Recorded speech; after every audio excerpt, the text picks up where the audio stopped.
Cast, episódio 74. No episódio anterior, convidei vocês a fazer uma reflexão sobre as hipóteses atuariais. O quão fundamentada ela precisa estar e ser para que o RPPS busque a sua sustentabilidade. Esse episódio, nós vamos continuar falando das hipóteses atuariais, mas vamos falar um pouquinho mais sobre o foco principal relacionado aos artigos 35 e 36, sobre o papel do atuário e outros pontos importantes a serem observados. Mas continuaremos sempre enfatizando a importância da sustentabilidade do RPPS. Eu sou a Elida Jerônimo e esse é mais um episódio do Agenda Cast RPPS. E para esse episódio, continuo aqui com um convidado que vocês já conhecem de longa data, de vários episódios, de vários carnavais. Éder Moraes, bem-vindo. Obrigado. A mais um podcast. Mais um. Eu já fiz um estudo atuarial, já prevejo que eu vou participar de muitos outros. Essa previsão, digamos que ela está dentro das linhas. Está muito Sim. aderente à realidade do nosso Agenda Cast.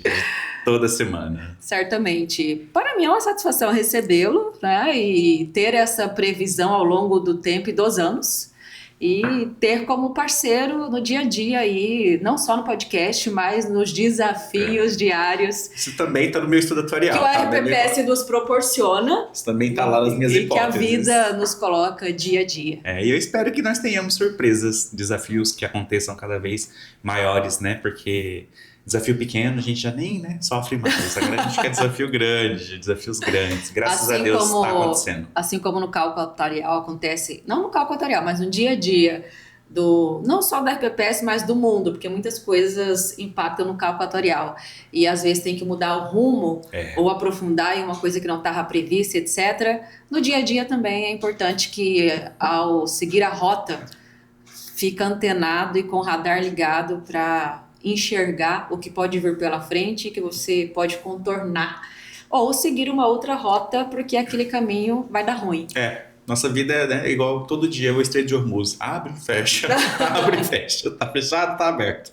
É de fato isso, né? Eu gosto muito de concatenar essa questão do atuarial com a nossa vida pessoal, acho que fica mais leve, fica mais fácil de entender. E brincadeiras à parte, né? E se está assim no meu estudo atuarial, aí que a gente tem muitos agenda casts, muitos desafios, até a expectativa de vida do brasileiro. Muitos mais clientes, muito mais RPPS, que também são desafiadores, porque nós falamos que o cálculo atuarial e as hipóteses têm que ser de acordo com a realidade do RPPS. E quando nós vamos atuar no RPPS, nós vemos essa realidade muito clara, né? Nas regiões do país tem as suas diversidades e isso reflete no RPPS, tanto na dinâmica, no formato, no processo, no fluxo, no pensamento, no entendimento.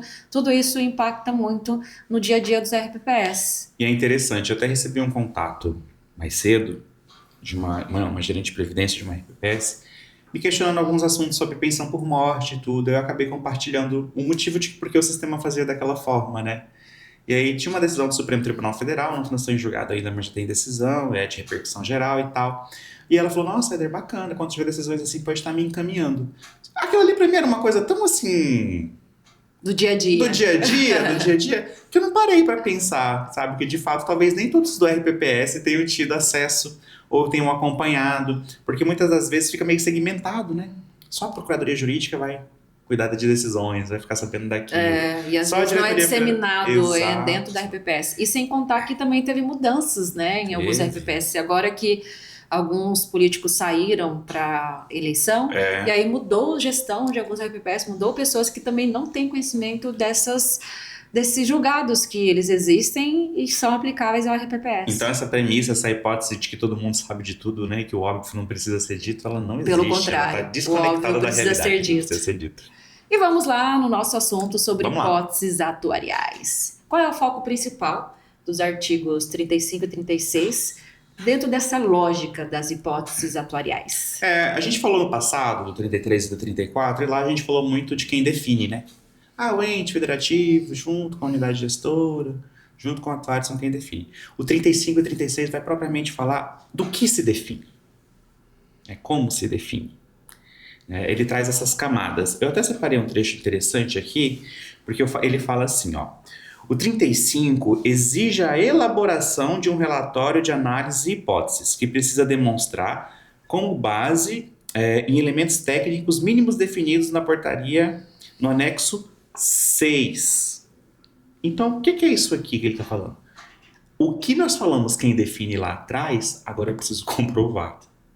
Nós definimos lá atrás. Agora é hora da gente comprovar. É igual aquela questão, não adianta ficar só na teoria, tem que ir pra prática. Não, você falou lá que era isso aqui. Fazer. Agora eu quero ver, rebola, vamos. Samba aí que eu quero ver que vai ter que sair. Então o 35 e o 36 ele vai tratar especificamente isso. E o 36, ele entra um pouco mais profundo já na questão das tábuas, né? Ele vai estabelecer os critérios, porque o atuário ele tem a flexibilidade como autoridade técnica naquilo ali para trabalhar, para modular. Só que existem critérios técnicos, como por exemplo a tábua de mortalidade do IBGE, que ela não pode ser ultrapassada, né? Que são premissas que vão padronizar o estudo atuarial, como a gente já falou em episódios anteriores, que permitem que a Secretaria da Previdência, o Ministério da Previdência, consigam olhar aquilo, entender aquilo, trazer razão para aquilo. Né? Então o 35 e o 36 ele falou, beleza, já falou quem vai fazer, já falou quem está fazendo, agora eu quero saber o porquê. Vamos comprovar, vamos trazer razão. Muito bem fundamentado as hipóteses. Isso. E por que a portaria exige a revisão periódica das hipóteses atuariais? Foi até o assunto do meu café passado, né? Eu tive meu café comigo mesmo. Né? Para revisar, uma revisão periódica de 6 meses. Daqui para frente vai ser assim. Está se cumprindo, né? O que mudou no mundo? É muito importante isso. Mas o que é o mundo? O mundo todo, né? Pessoas que nasceram, pessoas que faleceram, concursos que aconteceram, reenquadramentos, né? Programas de demissões voluntárias que aconteceram, abono de permanência, alteração da legislação. Então, tudo isso acontece. É muito dinâmico, dinâmico. Então, é muito importante que exista essa reavaliação para saber se de fato aquilo ainda faz sentido. E até porque nós falamos no episódio anterior sobre decisões de reajustes. Foi um exemplo. Então, muitas vezes, essas decisões elas são tomadas sem nenhum estudo prévio. E aí essa revisão, ela é importante exatamente para abarcar decisões dessa natureza. Sim. Não houve estudo de impacto, não houve uma projeção, não houve nada para aquela tomada de decisão. Lascou-se tudo, e agora? E agora? O que vou fazer para acertar o rumo? Então essas reavaliações elas vão acontecer constantemente, né? E isso precisa acontecer, isso traz conexão com a realidade, isso traz conexão com a sua massa, e é o que vai garantir que o seu estudo atuarial continua sendo elaborado da maneira mais eficiente possível. Existe no Brasil hoje ainda uma deficiência latente nos regimes próprios e nos entes federativos de acesso a uma base de dados consistente.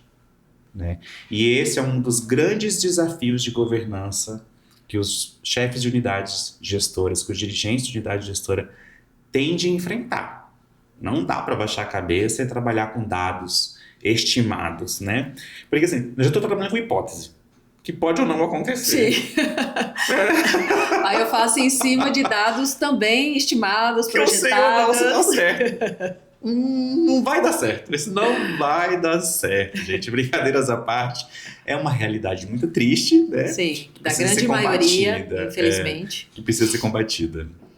Mas aí algumas ações já estamos vendo serem adotadas com esse foco. Censo previdenciário. As exigências que o próprio Ministério traz nos programas, né, acaba auxiliando para que os RPPS auxiliando e abrindo os olhos. E até forçando em alguns casos, porque o Progestão, para eu obter, eu preciso realizar um censo, eu preciso olhar para a minha base de dados, eu preciso ver que o resultado do meu RPPS também está ali e a base de dados ela é basilar. E os tribunais de contas também passam a exigir mais informações em um espaço de tempo menor. Aí vem o social, os serviços do Tribunal de Contas que você citou, tudo isso acaba auxiliando nesse processo. O cerco vai fechando justamente para isso. Aí fala assim, mas estão me pressionando, eu quero que eu envie esses dados. É para a saúde do regime próprio, é para a saúde do ente federativo, é para melhorar a capacidade de pagamento, é para melhorar a gestão dos recursos, é para forçar os dirigentes que se profissionalizem, né?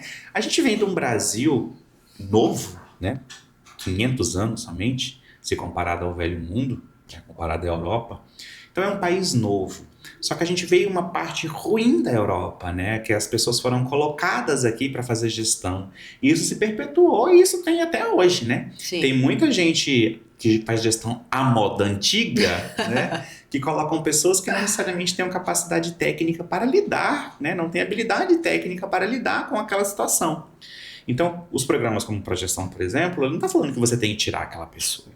Pode continuar Capacitar, lá. você tem que capacitá-la. Você tem que capacitar ela, e ter uma capacitação contínua para que ela chegue no nível que contribua com a RPPS. De fato. Então, assim, é muito interessante a forma que as coisas foram moldadas ao longo do tempo e tem um único interesse: sustentabilidade.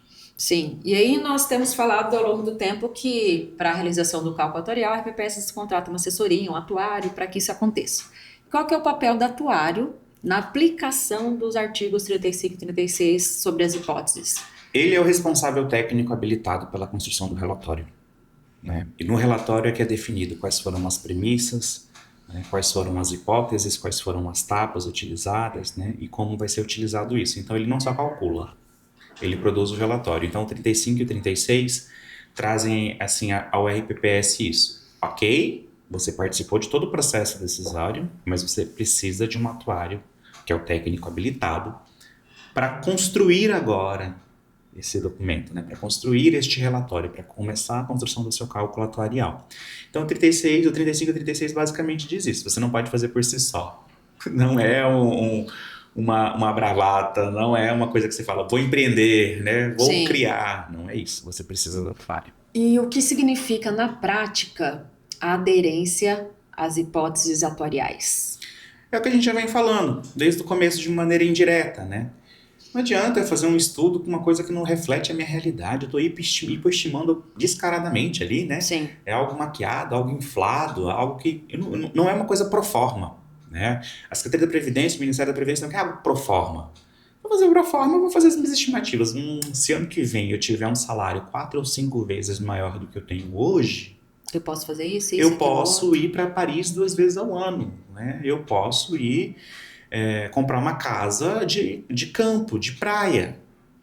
Qual é a conexão que isso tem com a minha realidade, né? Sob quais circunstâncias, né? Eu vou ter um salário 4, 5 ou 6 vezes maior do que eu tenho hoje. Agora, se eu venho e falo, se até no ano que vem eu tiver o dobro da renda que eu tenho hoje, e para eu ter o dobro da renda que eu tenho hoje, eu vou fazer isso, eu vou fazer aquilo, eu vou fazer isso, eu vou fazer aquilo, que é factível com a minha realidade, tá tudo bem. Então, a aderência, ela é tão importante quanto a técnica. Não é escolher por escolher, não é fazer por fazer, né? Eu preciso ter sentido naquilo, eu preciso olhar para aquela informação e ver a minha massa representada ali. Então é isso que o artigo vem trazendo, né? Você precisa ter aderência à realidade. E nós falamos muito do pé no chão no episódio anterior, que é exatamente esse olhar para a minha realidade, para o meu RPPS, o meu mundo aqui, o que tem um reflexo direto, como que comporta o município na qual eu estou. Você falou bastante do PIB, do IDH e tudo isso que acaba influenciando. Então tem que olhar exatamente para essa realidade. Eu estou numa localidade em que o IDH é o mais baixo, eu estou numa realidade em que tem um foco maior de pessoas que ficam acometidas de enfermidade, que leva a uma aposentadoria por invalidez e outros fatores. Então tem que olhar para essa realidade e olhar para aderências, hipóteses, para que ela se encaixe nessa realidade e que eu mude essa realidade. Olha que interessante, mais uma vez voltando e trazendo isso para a operação do regime. Não só do regime, como do ente federativo. Hipoteticamente, já que estamos falando de hipóteses, eu percebo que um volume considerado do meu grupo, né, de servidores ativos são possuem deficiência, né? São pessoas com alguma condição. O caminho que eu tenho aqui é prever que essas pessoas vão se aposentar por deficiência. Mas por que essas pessoas obrigatoriamente vão se aposentar por deficiência? Se eu tenho dentro da administração pública mecanismos que permitam que essas pessoas desenvolvam suas atividades, elas não vão se aposentar. E nós falamos muito sobre a deficiência na aposentadoria por deficiência. Sim, né? Porque exatamente, muitas vezes, a deficiência dela não está diretamente ligada ao papel que ela desempenha. Não tem nada a ver, né? Se eu tenho teletrabalho, home office, que eu evito, porque uma pessoa que tem uma deficiência, por exemplo, de mobilidade, mas mora em uma área periférica, afastada do centro, ou de onde fica a prefeitura, ou a sede do governo, a secretaria que essa pessoa trabalha, a escola, enfim, e ela pode trabalhar de casa. Ou ela tem um veículo adaptado, ou ela tem condições de locomover todos os dias. Ou eu tenho Nada vias impede, preparadas. nada impede de que ela se locomova e exerça suas atividades. Então, necessariamente, ela pode não aposentar pela deficiência, mas sim buscar uma aposentadoria comum, um tempo de contribuição Exato. e E entrar outras. tem abono de permanência e continuar servindo o público, que é a função dela, que ela escolheu ser servidora pública, né? Então o estudo atuarial ele vai trazer essa perspectiva. Você tem que olhar para a sua massa, você tem que ver a sua massa representada. Ah, eu não sei quantas pessoas que têm deficiência no meu grupo, não sei. Ah, eu não sei quantos professores têm 2 cadeiras. Eu não sei qual é o meu nível de esgotamento mental, eu não sei quantos acidentes de trabalho eu tenho. Então, você não sabe de nada na administração, esse cálculo não vai refletir nada. Então, assim, é muito importante a aderência dos dados nesse sentido. Excelente explanação. E para fechar o nosso podcast de hoje, temos fechado sempre com uma pergunta similar. E hoje nós não vamos fugir porque a sustentabilidade ela é extremamente importante. Então, como os artigos 35 e 36, eles impactam aí na sustentabilidade do RPPS? Se antes a gente estava falando de um quebra-cabeça, né, aqui agora a gente fala de um coeficiente, é o fiel da balança, né? Está dizendo que eu tenho que ter alguém habilitado para fazer isso, só que esse alguém habilitado também não pode fazer o que ele quer, porque quando você entra no 36, ele traz os pisos das tábuas biométricas, né? Ele traz os pisos da tábua biométrica ali, então eu não posso criar algo, né? Então a correlação que existe é quem faz o que faz, aí no 35 e no 36, por que está fazendo, e você pode fazer o que você quiser, entre aspas, desde que dentro destes limites, porque a gente sabe que fora desse limite nada vai acontecer de concreto, né? Então, é mais um pilar de governança, né, de segurança, de equilíbrio, que visa que o estudo atuarial como um todo seja totalmente técnico, não político, não irreal e muito próximo da sua realidade. Então eu consigo ver a minha massa representada e eu consigo prospectar o futuro e o que eu tenho que fazer para que eu tenha sustentabilidade no futuro, né? Para mim, na portaria, quando a gente vai falar de estudo atuarial, esses 4 artigos são os mais impactantes dentro da governança do ente federativo e do RPPS. E sim, extremamente impactante. As hipóteses atuariais, cálculo atuarial, tudo que nós temos falado nesse capítulo, que é o equilíbrio, né, financeiro Sim. atuarial, busca constante da RPPS, é aquela meta de vida. Então, às vezes você fala assim, eu tenho uma meta para atingir e tal, e aí você faz todos os planos para você atingir aquela meta. Do RPPS, a meta sempre vai ser o equilíbrio financeiro e atuarial. Só que aí tem tanta coisa envolvida para esse equilíbrio que a meta ela é muito abrangente. E aí você tem que delimitar cada uma delas para você conseguir chegar no ponto de equilíbrio que o RPPS está buscando. E quando chega nesse ponto de equilíbrio é exatamente poder falar, meu RPPS é sustentável. É sustentável, né? Tem o equilíbrio financeiro e também o atuarial. Quer dizer que ele vai se manter sempre assim? Não. Por isso que a legislação prevê as revisões, as avaliações, as reavaliações atuariais, para ele rever tudo isso e verificar se não está seguindo um rumo ou pegou um atalho que lá na frente vai ter um impacto muito grande. E a importância do relatório e da justificativa da escolha desses elementos dentro do estudo atuarial é o que vai justificar no futuro uma reavaliação, né? Então lá no futuro, eu agora como dirigente ou eu agora na posição de um atuário vou dizer, mas por que você escolheu isso? Está lá no relatório. O relatório tem que estar detalhado, tem que estar explicado, tem que estar justificado. Está lá no relatório. Aquela era a nossa realidade. Aquele era o nosso retrato. Aquilo nos trouxe até aqui e aqui eu estou reavaliando o que eu preciso fazer para chegar até ali. E aí a foto e a pose pode mudar, com o novo cálculo. Vai mudar. Tem bracinho cruzado. Sim. Vai ter de um tudo. É como a moda, né? É cíclico, sim, as coisas vão acontecendo e vão acontecendo novamente. Então a vida, ela é essa dinamicidade toda que exige esse cuidado. E essa que é a beleza da vida. Se fosse estática ou se fossem as mesmas coisas sempre... Ai, quão tedioso seria. Muito tedioso, viu? Por isso eu até gosto muito de problemas, mas não problemas meus. Eu gosto do problema dos outros, que eles trazem os problemas, principalmente dos nossos clientes. Tragam problemas para que a gente possa resolver os seus problemas, né? Esse que é o interessante da vida, é resolver esses problemas. Sim. E vamos para a Agenda Coffee do nosso episódio 74. Quem seria o convidado agora para esse café e o assunto a ser debatido? Dessa vez, né, eu acredito assim, que eu até comentei antes daquela cliente que conversou sobre isso, tem um cliente que é bastante especial para mim também, que eu gosto de conversar muito, que é o pessoal lá da AGPREV do Mato Grosso do Sul. Eu estou até inclusive devendo uma conversa com eles, eu vou pagar essa conversa, tá? Porque lá a gente estava estruturando uma questão de uma legislação da Secretaria da Fazenda e vai muito de encontro com o que nós falamos há pouco, sobre a escassez de dados, né? E aí, assim, a gente viu a própria Fazenda Estadual tinha problema com a gestão do seu pessoal, tinha problema com a informatização, informações que estão no papel não foram convertidas para meio digital. Então, assim, a Secretaria sofre bastante para conseguir levantar tudo isso, né?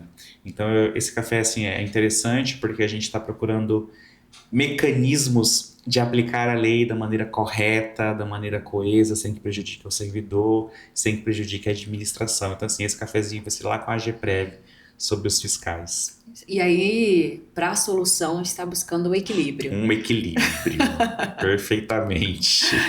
São vários equilíbrios na vida, né? Eles falam assim, temos que equilibrar os pratos, que é exatamente isso.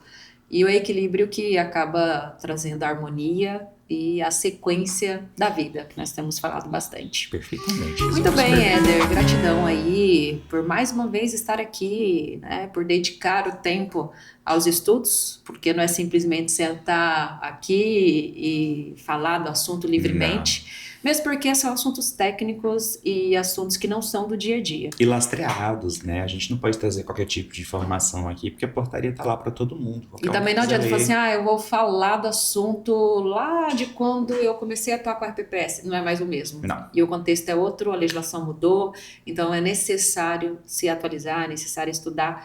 E o podcast acaba exigindo isso de nós. Até comentei dessa questão da pós-graduação, foi um curso interessante porque eu não conhecia. O que me chamou a atenção foi o nome do curso, Práticas de Regime Próprio e Previdência Complementar. Eu falei, o que está se falando de prática de regime próprio? Que prática que é essa? Sim. Foi interessante, foi um curso interessante. Essa evolução, assim, é muito bacana, ela tem que acontecer, porque muda tudo ao tempo todo, né? Muda tudo o tempo todo no mundo. E esses cursos acabam agregando, né? Às vezes em maior ou menor escala, mas agrega muito valor e tal. Foi legal. Bacana. Muito bem. E gratidão a você que esteve até o final desse episódio. Continue conosco, temos ainda muitos assuntos para debater. Só estamos iniciando a portaria. A portaria, ela é a Bíblia aí, com muitos artigos, capítulos, sessões, e estamos aqui para falar sobre eles com vocês. E se você ainda não segue a Agenda Assessoria nas redes sociais, siga-nos, ative o sininho, receba em primeira mão nossos conteúdos toda semana, toda quarta-feira, um episódio novo para você falar, ou melhor, ouvir e comentar depois sobre RPPS. E para nós é sempre muito bom estar aqui, nos preparar para falar do tema. Vivemos a RPPS e queremos sempre compartilhar com vocês e ficamos felizes quando podemos estar conectado a vocês. Muito obrigada e até o próximo episódio.